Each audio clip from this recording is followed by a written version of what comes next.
tu mulțime, și tot nu dau de tine. Ești o parte din alerg pe drumuri străine și strig cât pot de tare. În suflet tu mă doare și te văd în oricine. Cine sunt eu fără tine? Cine sunt eu fără tine? Goală, goală, inima mea e goală, goală, e pustiu spre ea.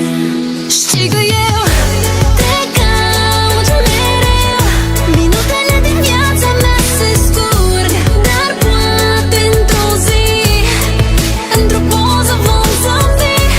Te caut și simt că rătăcești în lume undeva, dar poate pe drum va fi o poză de album.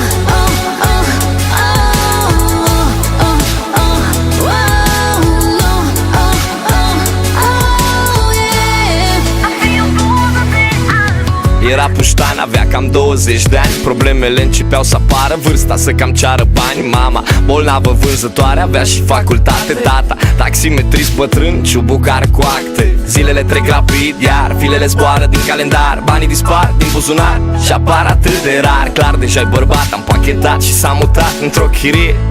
Primul job la spălătorie. Orice plan merge prost, că totul-i contra cost. Dar într-o zi, ce noroc, s-a îndrăgostit pe loc. Era de casă și frumoasă, foc și pentru prima dată. Are inima colorată, orice munte pare o joacă.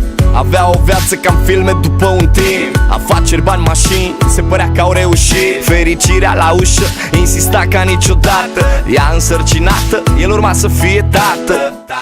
Știi că eu te caut mereu, minutele din viața mea se scurg, dar poate într-o zi, într-o poză vom zâmbi.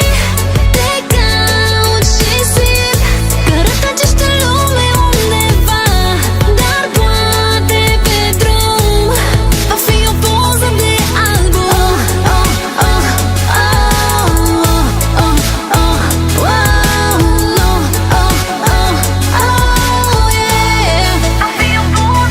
Pare împlinit, pregătit, are 28 acum. O casă în construcție și un pre-Kindle pe drum. Ce poză de album, primeau mereu felicitări. Ea grăbită vineri 13, cade pe scări. S-a trezit la spital perfuzii, doctor lângă pat. El vorbea singur, disperat, repeta că nu e adevărat. S-a terminat, habar n-are cum să mai fie bărbat. Până la micu a plecat, lumea lor făcută praf. Mult prea greu de suportat, au luat o razna și într-o zi donează ea tot ce mai au. Unei case de copii, a doua zi a clacat. Noaptea cu un străin în pat, el o sună panicat, sună ocupat. A pierdut tot, încă refuză să creadă, încă așteaptă, încă spune lumii că în curând e tată. Zâmbind, singur bătrân, a suferit cât pentru toți. Se vede clar în ochii lui, e cerșetorul din colț.